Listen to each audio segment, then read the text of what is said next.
Selamat pagi, salam sejahtera. Terima kasih karena bersama dengan saya di Nazilin Unity Channel. Pagi ini kita digemparkan dengan keputusan saman RM 200 juta terhadap Sanusi.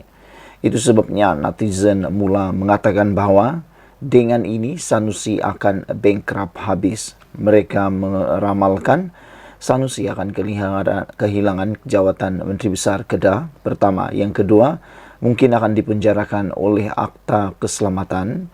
Dan yang ketiga, mungkin akan bankrupt pula gara-gara disaman oleh tycoon kekayaan ini, yaitu Vincent Tan dengan nilai 200 juta.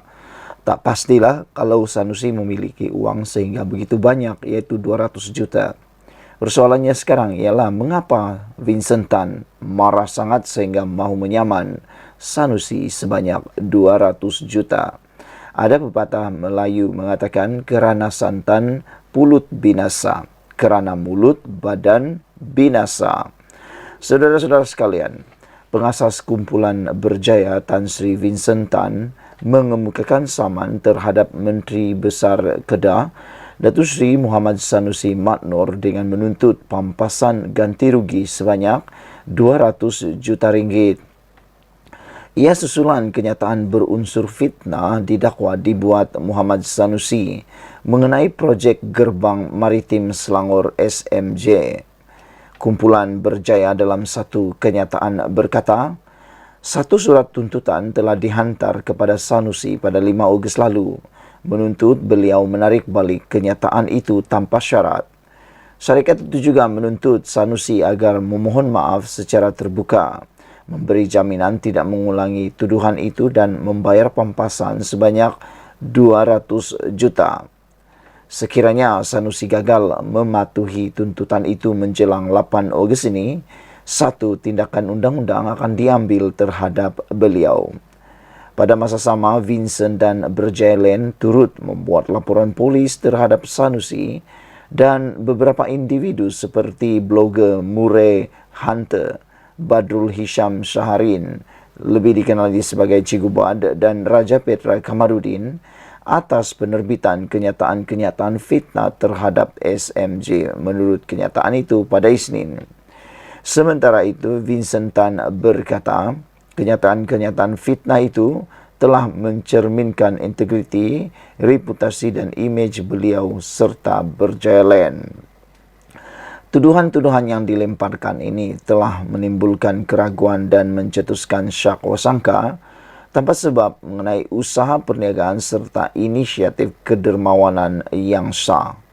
Kami ingin menyampaikan mesej yang jelas bahawa sesiapa yang membuat sebarang kenyataan yang berbau palsu dan mencerminkan imej kami tidak akan dipandang endeng. Dan kami ingin pihak yang terlibat bertanggungjawab atas tindakan mereka, kata beliau lagi. Untuk rekod, Sanusi yang juga pengarah pilihan raya PN kini berdepan dengan beberapa kes di mahkamah dan juga tuntutan saman. Ini sebabnya ramai netizen mengatakan bahawa Sanusi selepas PRN ini akan digelar sebagai Raja Turun Naik Mahkamah. Manakan tidak digelar Raja Turun Naik Mahkamah, kerana kes yang beliau hadapi setakat ini sudah pun mencecah 6. Dan kalau tak silap, ada 6 semuanya. 2 yang sah didakwa di bawah Akta Keselamatan ataupun Akta Hasutan. 3 lagi ialah saman daripada Anwar Ibrahim dan beberapa saman yang lain termasuk Amiruddin. Dan yang terbaru ialah saman Vincent Tan. Sekiranya semuanya ini berjalan serentak, pastilah kini Sanusi akan turun naik mahkamah untuk menyelesaikan kes tersebut. Jadi netizen mula bertanya-tanya, bila masa Sanusi akan dapat mentadbir negeri Kedah kalau dia menjadi Menteri Besar sekali lagi? Bilakah masanya Sanusi akan berada di pejabat, kata mereka, kerana kesibukan turun naik mahkamah?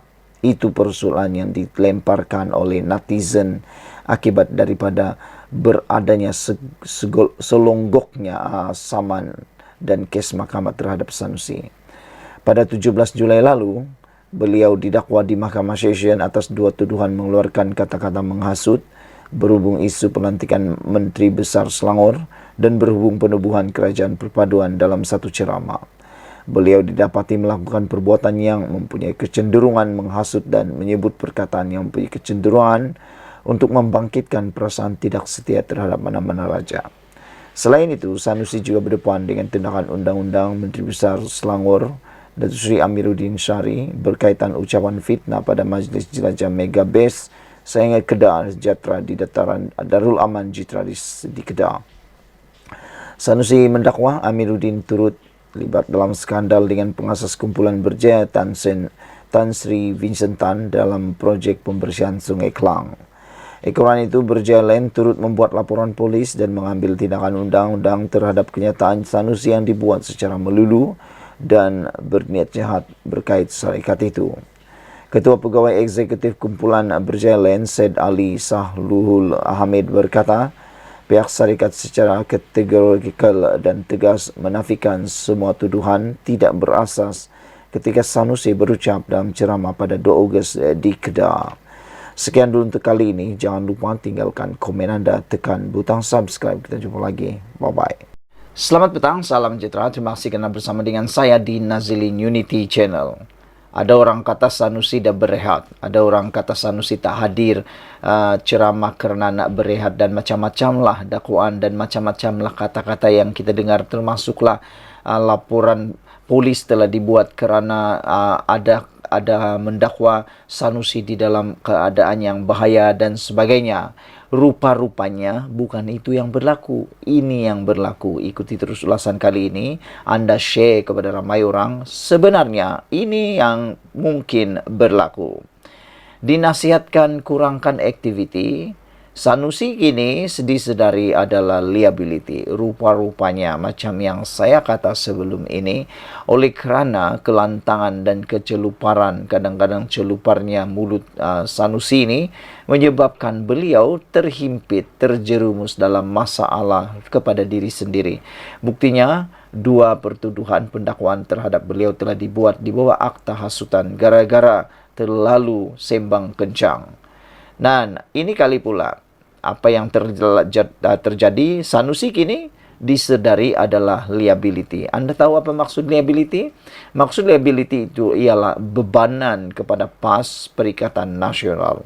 Dengan begitu banyak serangan mudah kepada Sanusi, peluru-peluru yang boleh ditembakkan kepada Sanusi yang percuma sekarang ini, amat dilihat dengan jelas Sanusi kini adalah liability kepada PAS dan Perikatan Nasional. Pada mulanya, berikutan Menteri Besar Kedah Sanusi Mat Noor tidak muncul dalam beberapa program kempen semalam. Konon dikatakan ketidakhadirannya itu kerana faktor keselamatan. Setiausaha politiknya Afnan Hamidi Taib Azamuddin dilaporkan berkata, Sanusi dinasihatkan tidak berada di pentas ceramah buat masa ini kerana bimbang keselamatannya. Pagi tadi, Menteri Besar ada mesyuarat di Kuala Lumpur yang membincangkan perkara besar. Dan daripada itu, dinasihatkan beliau untuk tidak meneruskan ceramah pada malam ini kerana dipercayai ada perangkap yang dipasang oleh musuh. Perangkap itu menghendaki Menteri Besar kita masuk ke dalam itu. Dia pegang dan buat sesuatu yang tidak dijangka.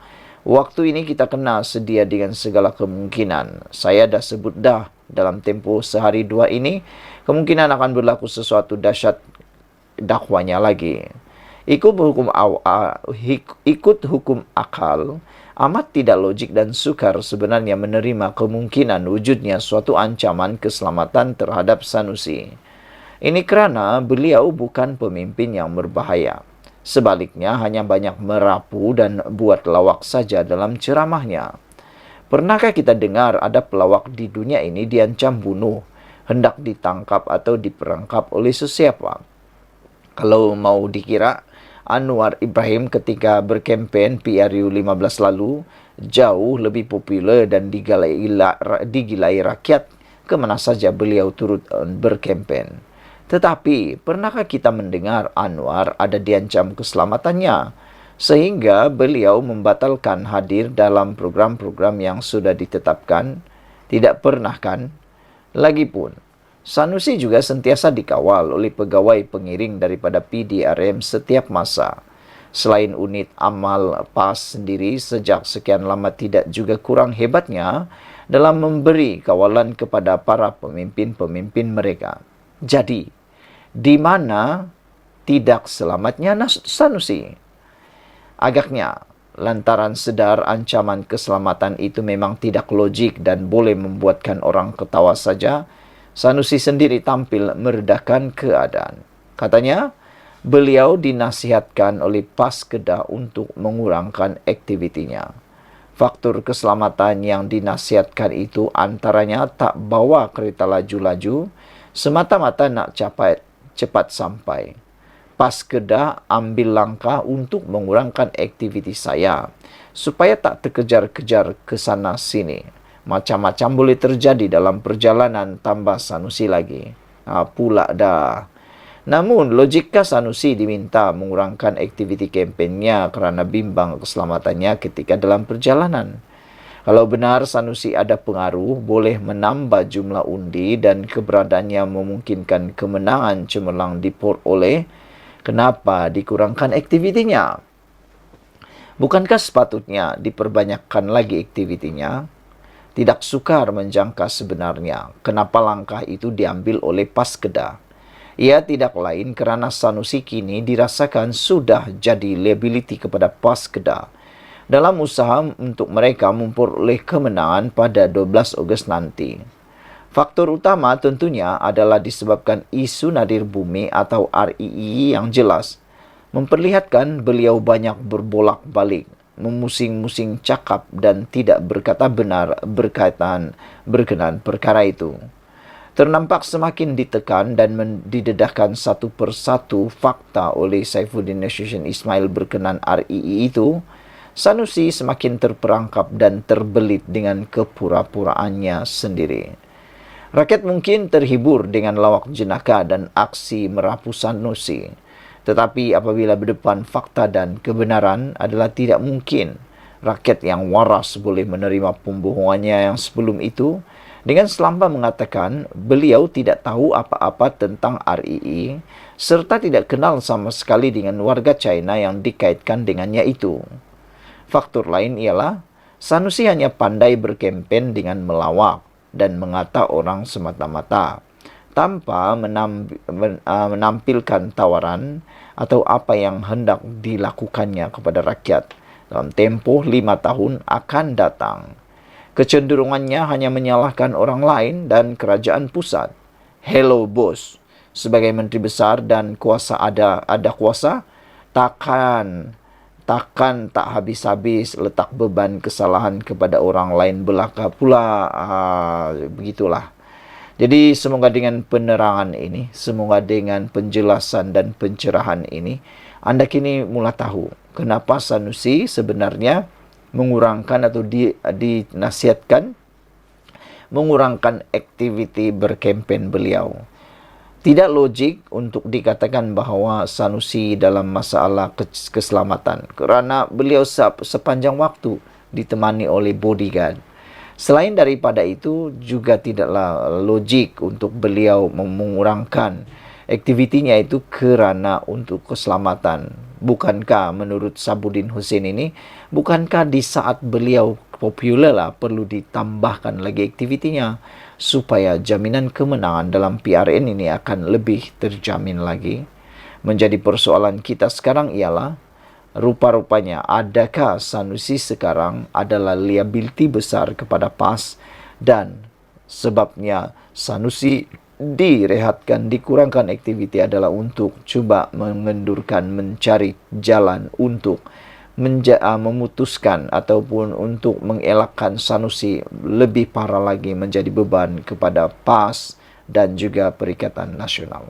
Apa pendapat anda semua tentang pencerahan dan pendedahan pada petang ini? Sebelum itu, jangan lupa tinggalkan komen anda, tekan butang subscribe. Kita jumpa lagi. Bye-bye.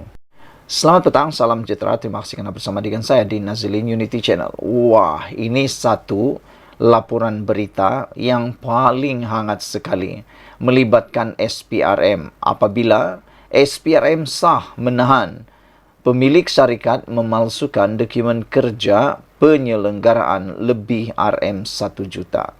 Inilah yang dikatakan tata kelola yang baik apabila SPRM bekerja dengan proaktif, bekerja dengan dinamik, dan bekerja tanpa melengah-lengahkan waktu.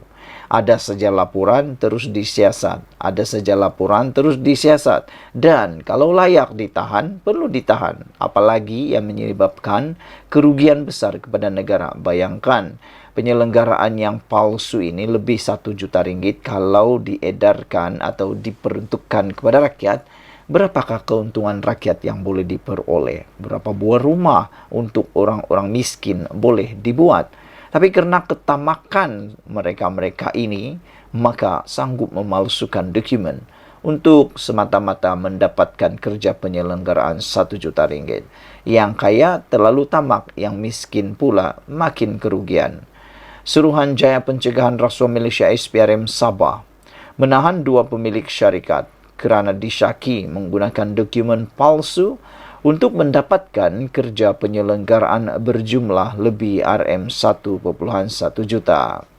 Menurut sumber, kedua-dua suspek lelaki berusia 40-an itu ditahan kira-kira jam 2 petang ketika hadir di pejabat SPRM Cawangan Tawau semalam. Difahamkan, mereka disyaki menggunakan dokumen palsu untuk tujuan menipu bagi mendapatkan kerja penyelenggaraan di bawah pakej rangsangan ekonomi tahun 2020. Wah, ini semua sewaktu pakej rangsangan ekonomi 2020 yang telah pun diumumkan oleh Muhyiddin Yassin pada waktu itu. Sementara itu, pengarah SPRM Sabah, Datuk S. Karunianati, ketika dihubungi mengesahkan penahanan itu dan suspek dibebaskan dengan jaminan SPRM. Katanya, mereka akan dituduh di Mahkamah Session Tawau mengikut Seksyen 471 Kanun Keseksaan pada Rabu ini. Saudara-saudara sekalian, apa pendapat kamu tentang isu kali ini? Pendapat kamu lah kan, orang-orang yang tamak haluba macam ni, sudah kaya, nak kaya lagi tapi dengan cara yang salah. Apa pendapat kamu semua? Pada pendapat saya sangat setuju dengan tindakan SPRM ini mengambil tindakan yang sangat agresif dan proaktif. Saya berharap dengan kepimpinan Datuk Seri Anwar Ibrahim yang telah pun mengisytiharkan perang terhadap rasuah, perang untuk menghentikan rasuah, maka dengan itu SPRM akan lebih aktif dan kalau boleh ditingkatkan kerja keras mereka ini supaya tata kelola negara yang diimpikan oleh Datuk Seri Anwar Ibrahim dan seluruh rakyat Malaysia dapat dilaksanakan dan bukan hanya tinggal angan-angan belaka. Negara ini kalau ditabir dengan baik, negara ini kalau ekonominya, uangnya digunakan dengan baik, tanpa ada ketirisan, tanpa ada penyelewengan, tanpa ada guna kuasa, salah guna kuasa, saya yakin rakyat Malaysia, negara ini adalah negara yang kaya, makmur, diberkati Tuhan. Tapi oleh kerana tindakan 1-2 kepala, 1-2 perut, 1-2 pikiran yang tamak, mereka sanggup melakukan apa saja. Semoga dengan tindakan yang berterusan daripada Anwar Ibrahim bersama dengan penguatkuasaan seperti SPRM dapat membantu Malaysia ke arah yang lebih baik. Ikuti terus ulasan selepas ini. Selamat petang, salam sejahtera. Terima kasih kerana bersama dengan saya di Nazilin Unity Channel. Disahkan hari ini, belum pun pilihan raya, belum pun mengundi, belum pun buang undi, belum pun pangkah undi, belum pun buka pusat mengundi, sudah disahkan. Pakatan Harapan Barisan Nasional sudah peroleh majoriti muda di Selangor. Itu pendedahan daripada Amiruddin, Menteri Besar Selangor yang sementara. Sebelum kita teruskan ulasan hangat menarik pada petang ini, jangan lupa anda tekan butang subscribe dan tekan butang like untuk menimbulkan suasana. Saudara-saudara sekalian, dengan ini, dengan pemberitahuan berita ini, dengan pemberitahuan maklumat ini, ianya pasti akan mencungkil hati ataupun mencungkil perhatian, menarik perhatian daripada parti pembangkang khususnya Perikatan Nasional dan pengerusi Perikatan Nasional Muhyiddin Yassin, juga tentera Perikatan Nasional yang dikatakan pahlawan Perikatan Nasional, yaitu Sanusi Maknur, dan juga paling penting sekali Azmin Ali kerana berada di Selangor. Dinyatakan oleh Amiruddin sekali lagi, gabungan kerajaan perpaduan sudah peroleh majoriti mudah di Selangor. Macam mana? Bagaimana ini boleh berlaku sedangkan buang undi pun belum dibuat, pengundian pun belum dibuat? Bagaimana ia berlaku? Ikuti terus ulasan selepas ini. Menteri Besar Selangor, Datuk Seri Amiruddin Syari mendakwa setakat ini Gabungan Pakatan Harapan PH dan Barisan Nasional sudah memperoleh majoriti mudah berdasarkan tinjauan dan undian kecenderungan pengundi. Katanya, berdasarkan semakan itu, gabungan parti politik itu kini berada di hadapan berbanding Perikatan Nasional dan kini dalam usaha memperoleh 2/3.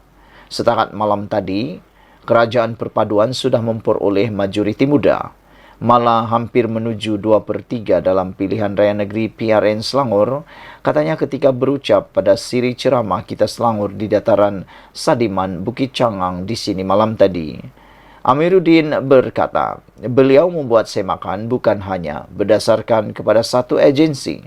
Sebaliknya, semakan turut diadakan dengan badan tinjauan atau pool undian lain.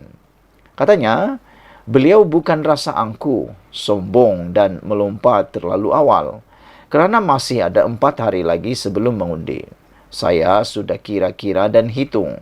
Setakat ini kita mendahului. PN nak klaim dakwa apa dakwalah, kata Amiruddin lagi.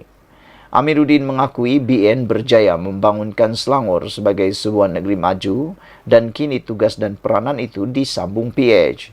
Siapa bangunkan Selangor sampai jadi negeri maju? BN, dan saya tidak pernah nafikan. Memang BN telah majukan. Kini, tugas itu disambung PH. Sekarang, kedua-dua elemen itu terbukti membawa kemajuan di Selangor. Gabungan ini akan menjadi gabungan paling mantap dan kukuh untuk membangun Selangor terus maju pada masa hadapan, kata Amiruddin lagi. Saudara-saudara sekalian, apa pendapat anda tentang isu kali ini? Adakah anda juga bersetuju dengan apa yang dinyatakan oleh Amiruddin ini? Iaitu, belum pun buang undi, belum pun peti undi dibuka, belum pun kira undi, tetapi sudah disahkan. PH dan BN sudah peroleh majoriti mudah di Selangor, kata Amiruddin. Saya rasa ada kebenaran apa yang dikatakan oleh Amiruddin ini, dan pastilah Perikatan Nasional Pembangkang sekarang ini giat untuk menambahkan work hard work untuk membuat mereka mampu menyaingi PHBN. Pendapat kamu, kalau kamu setuju dengan apa yang Amiruddin kata ini, apa pula nasihat anda kepada Perikatan Nasional? Ikuti terus ulasan selepas ini. Selamat petang, salam sejahtera. Terima kasih kerana bersama dengan saya di Nazilin Unity Channel. Ini satu kejutan besar, paling besar untuk Sanusi dan juga geng-geng Sanusi. Apabila dipetik daripada My Metro, polis akan panggil ahli parlimen dakwa ada perangkap untuk Sanusi. Isu ini makin tular dan makin membesar apabila gara-gara ada kononnya ahli parlimen dakwa ada perangkap untuk Sanusi. Polis Kedah akan memanggil seorang ahli parlimen untuk membantu siasatan berhubung kenyataan dikeluarkannya dalam ceramah kempen pilihan raya negeri PRN ke-15 di Sungai Petani baru-baru ini. Ketua Polis Kedah, Datuk Faisal Saleh berkata, setakat ini, polis menerima 4 laporan berhubung kenyataan yang dibuat ahli parlimen terbabit. Beliau berkata kenyataan itu dilihat sebagai suatu fitnah dengan niat mendatangkan hianat awam yang boleh menggugat ketenteraman awam dan negara mengait keselamatan diri Menteri Besar Kedah, Datuk Seri Muhammad Sanusi Maknur. Setakat ini, 4 individu yang membuat laporan polis sudah dipanggil untuk diambil keterangan. Susulan laporan yang dibuat, siasatan dijalankan mengikut Seksyen 505 dalam kurungan B Kanun Keseksaan dan Seksyen 233 Akta Komunikasi dan Multimedia 1998. Jika disabitkan kesalahan, boleh dihukum penjara sehingga 2 tahun atau denda atau kedua-duanya sekali, katanya selepas meninjau keadaan undi awal yang membabitkan 875 pegawai dan anggota di Ibu Pejabat Polis Kontijen IPK Kedah hari ini. Pada Ahad lalu, seorang ahli parlimen yang juga penceramah terakhir pada perhimpunan politik di Sungai Petani memaklumkan orang ramai bahawa seorang tokoh politik di negeri itu dinasihatkan supaya tidak menghadiri majlis itu atas sebab keselamatan. Ahli parlimen itu mendakwa tokoh politik itu dinasihatkan supaya tidak menghadiri perhimpunan itu kerana ada perangkap untuk menahannya. Mengulas lanjut, Fisul turut menasihatkan semua pihak atau parti politik yang menyertai pilihan raya supaya mengelak daripada membangkitkan naratif yang boleh menimbulkan kebimbangan mengenai keselamatan awam. Jangan mengguna kaedah yang boleh membawa kepada gangguan atau spekulasi, kata beliau lagi. Saudara-saudara sekalian, ada netizen dan juga penganalisis politik mengatakan bahawa kalau nak berpolitik, gunalah idea politik bukan dengan menggunakan isu-isu awam yang boleh menimbulkan ketidaktenteraman. Mereka memberikan cadangan. Gunalah idea atau modal dalam kempen seperti kelemahan di dalam kehidupan ekonomi rakyat, mau meningkatkan kualiti hidup rakyat, ketiadaan air, jalan raya maupun peluang pekerjaan atau meningkatkan ekonomi. Itu yang terbaik, kata netizen. Jangan menimbulkan ketakutan pula. Kerana apa beza atau apakah kesudahan dengan menggunakan isu keselamatan? Ianya tidak mendatangkan apa-apa kebaikan, bahkan mungkin akan membawa mudarat kepada rakyat maupun negeri tersebut. Jadi oleh sebab itulah netizen memberikan cadangan dan nasihat supaya sesiapa yang mau berkempen dalam PRN kali ini, gunalah isu yang benar-benar dapat membantu rakyat, meningkatkan kualiti hidup rakyat, memakmurkan negeri maupun negara. Berhentilah menggunakan model atau modal politik yang murahan, yang hanya sekadar mahu mendapatkan publicity ataupun mahu mendapatkan simpati semata-mata. Tunjukkan dalam kempen tersebut anda mempunyai idea, modal untuk mahu menang, untuk membantu rakyat. Jangan sampai gara-gara anda nak mahu meraih undi, anda nak meraih simpati, anda nak mahu meraih pelbagai macam lagi keuntungan peribadi, ianya menggadaikan keselamatan negara itu sendiri. Ikuti terus ulasan selepas ini.